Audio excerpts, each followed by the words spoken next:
Pasti mulai. Assalamualaikum warahmatullahi wabarakatuh. Waalaikumsalam. A'udzubillahi minasyaitonirrajim. Bismillahirrahmanirrahim. Alhamdulillahirabbil alamin wa bihi nasta'inu ala umuri dunya waddin. Wassalatu wassalamu ala sayyidina Muhammadin wa ala alihi washabihi ajmain. Pertama-tama mari kita panjatkan puja serta puji kepada Allah Subhanahu wa taala. Salawat dan salam semoga dilimpahkan kepada baginda Rasulullah Sallallahu Alaihi Wasallam, pada keluarga beserta sahabatnya serta umat-umatnya yang turut dan taat pada ajaran yang dibawa olehnya. Alhamdulillah wa syukur ala ni'amillah, dalam kesempatan ini kita dapat berkumpul untuk menyelesaikan salah satu tugas mata kuliah filsafat ilmu dosen kita, yaitu yang terhormat Bapak Dr. Haji Mulyawan Nugraha MAG MPD.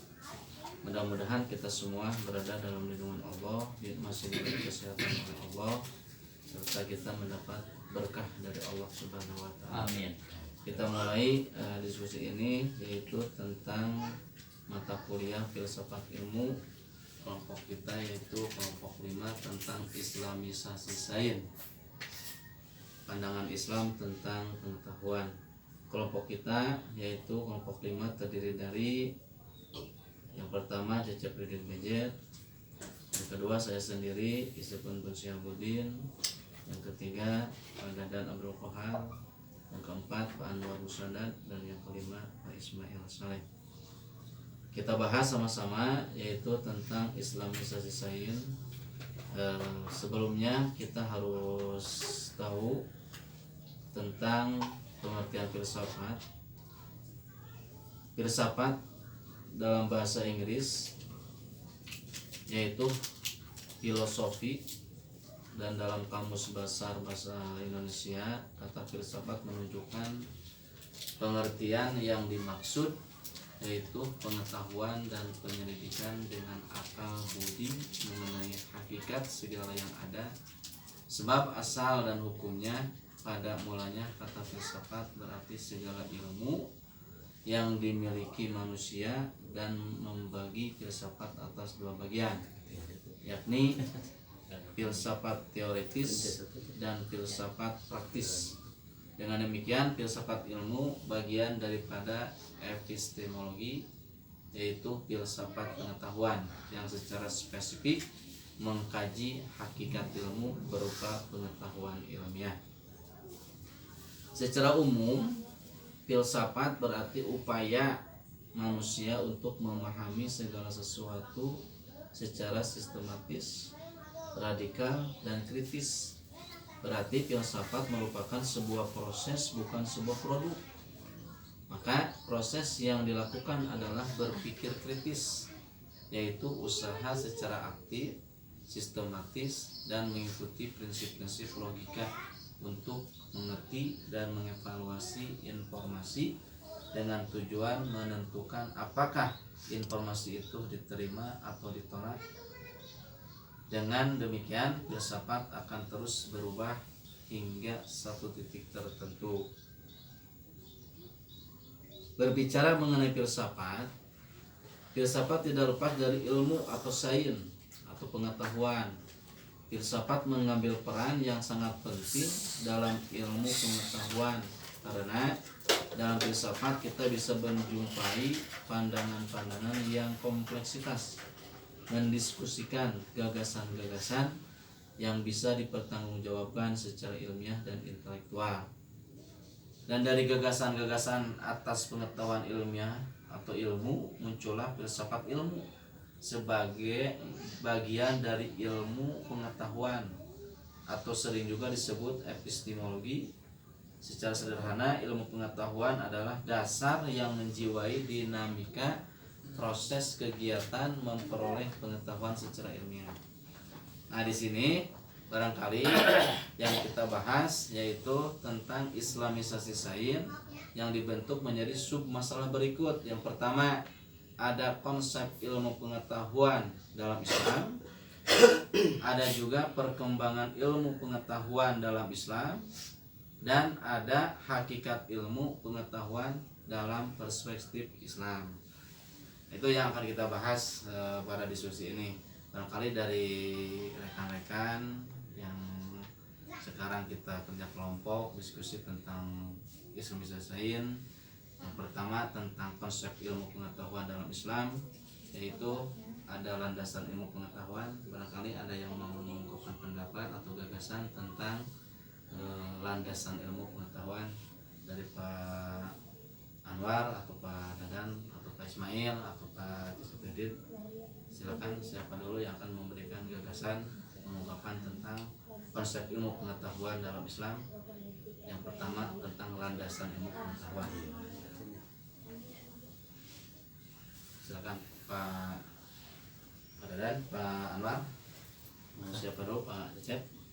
Pak siapa lah? Pak siapa? Pak Cecep. Tentang landasan ilmu. Ini materi yang akan dibahas, konsep ilmu pengetahuan dalam sistem.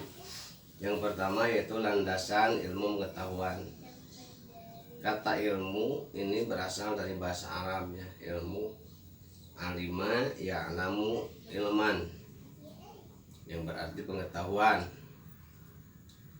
Kemudian berkembang menjadi pengetahuan tentang hakikat sesuatu yang dipahami secara mendalam dari asal kata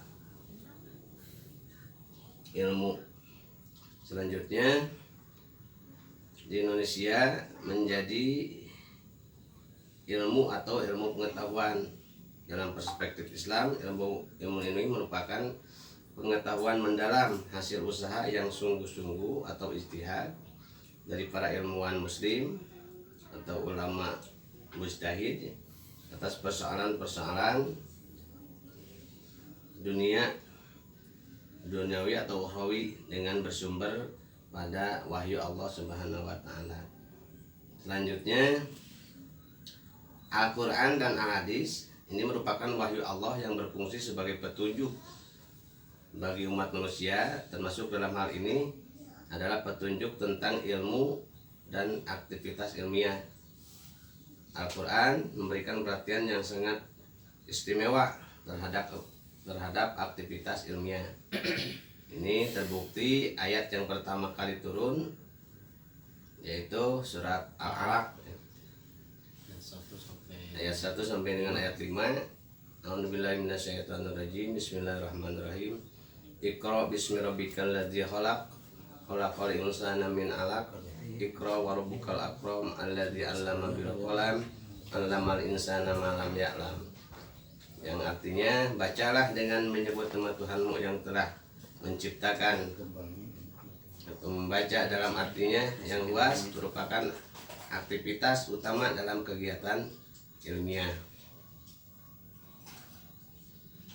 Ini yang kedua, sumber sarana dan metode ilmu pengetahuan. Ada ini yang kedua. Mungkin yang keduanya atau kan ada yang mau menambahkan tentang sumber sarana dan metode ilmu pengetahuan.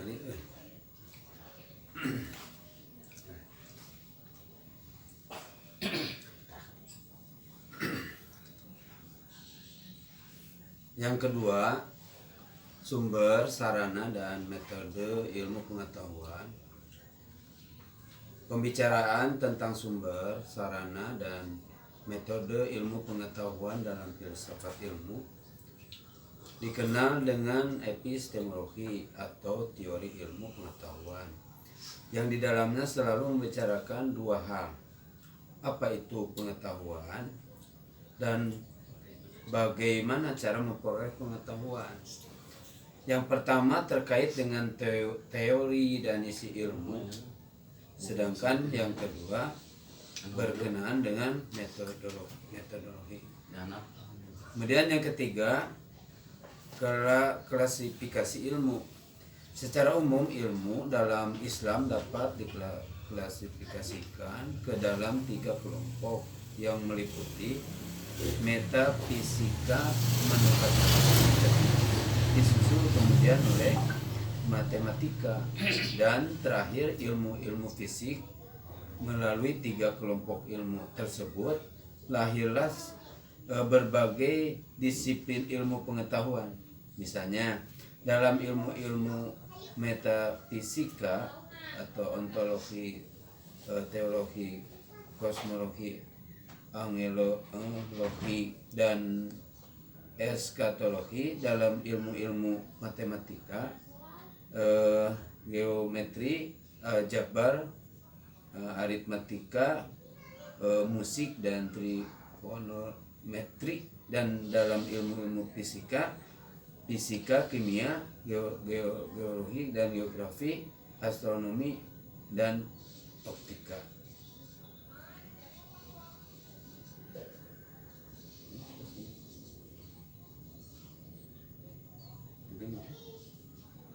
Perkembangannya lanjut. Yang ke bagian B ya, perkembangan ilmu ya. B. Perkembangan ilmu pengetahuan dalam Islam. Bagaimana menurut Pak Anwar coba? Bismillahirrahmanirrahim. Tentang perkembangan ilmu pengetahuan dalam Islam. 1. Masa keemasan. Sejarah politik dunia Islam biasanya dipetakan ke dalam 3 periode, yaitu periode klasik, yaitu pada tahun 650 sampai 1250 Masehi. Periode pertengahan 1250 sampai 1800 Masehi, dan periode modern yaitu tahun mulai dari 1800 sampai saat ini. Dari ketiga periode tersebut yang dikenal sebagai masa keemasan Islam di sini tentunya adalah periode klasik yang ditandai dengan etos keilmuan sangat tinggi yang ditunjukkan dengan pesatnya perkembangan ilmu pengetahuan berbagai bidang kehidupan. Nah, yang kedua ada masa kemunduran. Tadi masa keemasan, yang kedua ada lagi masa kemunduran. Nah, momentum kemunduran umat Islam dalam bidang pemikiran dan pengembangan ilmu adalah kritik seperti Imam Al-Ghazali, yaitu pada tahun 1058 sampai 1111 Masehi melalui tahafut al-falasifahnya terhadap para filosof yang dinilainya telah menyimpang jauh dari ajaran Islam. Karena setelah itu menurut Nur Khalis Majid, walaupun masih muncul beberapa pemikir muslim seperti Ibnu Rushd, Ibnu Taimiyah, Ibnu Khaldun, Mullah Sadar, Ahmad Syirindi, dan Syekh Waliullah. Pada umumnya para ahli menyatakan bahwa dunia pemikiran Islam setelah Imam Ghazali tidak lagi semarak dan gegap seperti sebelumnya. Ini adalah dari masa kemunduran tentang masalah pengetahuan atau ilmu di bidang keislaman. Jadi ringkasnya di dalam perkembangan ilmu teh ada masa keemasan, Iya, ada masa kemunduran. Nah, ini diskusi kita hari ini apakah perlu ditambah atau cukup sekian? Barangkali bagaimana menurut pandangan Pak Dadan, Pak Anwar, Pak Cecep? Kalau cukup nanti kita minggu sekarang kita presentasi masalah ini. Masa kemunduran, Iya. masa kejayaan itu ya. Iya, Masa masa- kejayaan di tahun berapa? Masa Tadi kemunduran. ada di masa keemasan itu pada tahun 1250 sampai 1250 Masehi. Itu adalah periode masalah pertengahan klasik ya, betul. Itu di Baghdad itu ya. Di Mesir, Baghdad.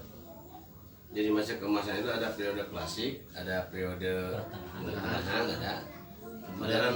Ya, Dibagi 3. Di masa keemasan ya, bagi 3 ada masanya klasik, pertengahan, dan modern.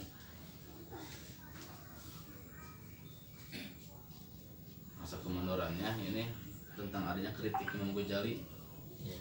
Kemunduran. Tentang kemunduran karena ini ada kaitan dengan akidah ya. Akidah ya. Ini masalah filsafat memang kan karena ada yang menentang juga, ada yang mendukung juga gitu ya. Dikarenakan ini bagaimana pemahaman orang tersebut gitu kan. Karena kan dalam filsafat ini berkaitan dengan tentang ketuhanan terutamanya, yaitu kaitan dengan akidah gitu ya. Kalau pemahamannya sampai tidak sampai, atau kalau misalkan berbahaya dikarenakan pengetahuannya sampai sana umpama, yaitu memang kalau dulu ya dipermasalahkan itu tidak boleh, hukumnya haram kan ya. Tetapi kalau tidak justru menambah wawasan dan meyakinkan dengan saja, itu lebih baik gitu ya Bang ya. Masalah filsafat yang dibawa oleh Imam Al-Ghazali kan ya. Nah itu sehingga jadi berbedaan pendapat, ada yang mengharamkan, ada yang yang membolehkan gitu. Itu tergantung tanggapan orangnya gitu ya.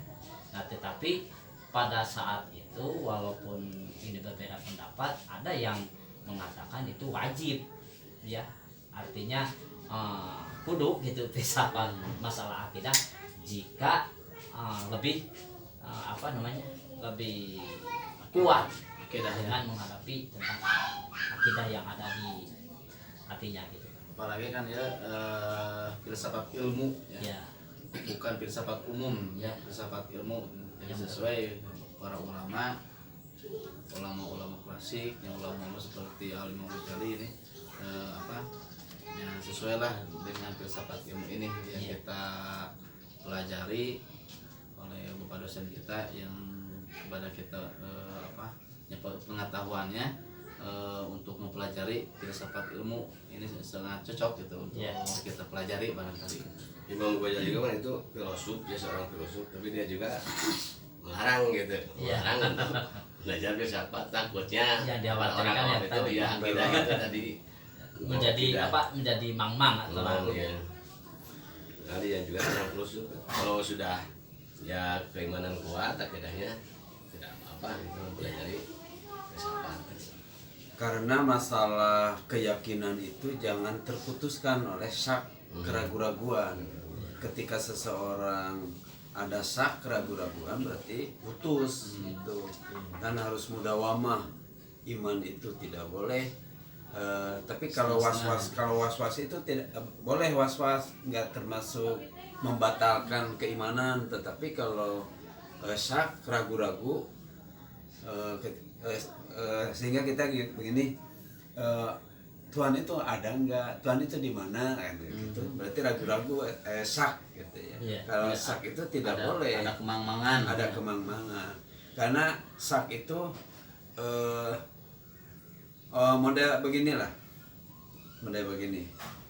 Ketika yang dinamakan iman itu harus mudawamah, tidak boleh putus. Nah ketika seseorang, saya itu nanti di bulan depan itu saya akan masuk, akan keluar dari Islam lah gitu. Nah dari mulai dia berbicara sudah keluar justru, bukan nanti pas waktunya. Ketika diucapkan yang bersangkutan sudah putus, karena yang namanya iman itu harus mudawamah gitu. Beda dengan begini, saya besok saya akan bunuh orang-orang. Nah, itu tidak termasuk dosa gitu ya. Jadi Islamnya itu tidak murtad atau tidak murtad, karena itu dosa besar. Kalau dosa besar itu tidak memutuskan keyakinan dosa besar itu. Kecuali kalau sudah prakna andaikan tidak jadi membunuh, jadi pahala gitu. Nah apabila dilaksanakan baru kan, kalau masalah keimanan itu harus yakin. Tidak bisa tahu Jadi lah gitu. tidak ada kata kapan adanya Tuhan, kapan berakhirnya Tuhan, bagaimana bentuk Tuhan, di mana adanya Tuhan itu. Nah itu kata-kata yang memang dapat memutuskan keimanan seseorang dengan perkataan itu. Jadi memang pada saat-saat ini kita sebagai mukmin atau muslim harus bisa menjaga dari apa ya? Dari perkataan, dari perbuatan, dari itikad yang dapat membatalkan iman atau Islam seseorang. Keislaman. Iman terutama keimanan itu yang batal. Sehingga mengeluarkan kita dari Islam jadi keluar itu memang. Murtad itu akan lebih daripada kafir asli. Kalau kafir asli itu 2 kalimat syahadat dibaca, tidak usah dikodok itu kewajiban beliau itu. Tetapi kalau yang namanya muslim kemudian murtad selama 1 tahun wayah. Nah selama 1 tahun itu harus dikodok itu. Ketika kembali lagi ke Islam ya. Nah ketika kembali lagi ke Islam. Nah ini tentang judul Islamisasi Sains, barangkali pandangan Islamisasi Sains judul yang kita nanti bawakan. Ini berarti pandangan Islam tentang pengetahuan gitu ya. Pandangan Islam tentang pengetahuan. Islamisasi Sains ini kan fokus pembahasan kita nanti yang akan kita presentasikan di kelompok kita gitu, sesuaikan dengan judul itu. Yang mudah-mudahan kita berada dalam keberkahan, amin, terutama kesehatan dari Allah Subhanahu wa taala. Bagaimana diskusi hari ini? Cukup. Kalau kita cukup, nanti kita persiapkan presentasi hari Sabtu. Kita ke bagian jam berapa itu? jam pertama. Jam 8 pagi. Ya, jam 8 harus kita training. Jam 8 kita presentasi Hari Sabtu ya. hari Sabtu. Cukup ya? Cukup. Pak Ismail gimana? Ditugasin aja nanti. Ya, nanti keluar poinnya di sini. Gimana? Ya kalau udah cukup kita tutup saja. Mudah-mudahan pertemuan hari ini, diskusi hari ini kita diberi kelancaran, dan sekali lagi mudah-mudahan kita mendapat berkah dari Allah Subhanahu wa taala. Amin ya Allah. Assalamualaikum warahmatullahi wabarakatuh. Waalaikumsalam warahmatullahi wabarakatuh.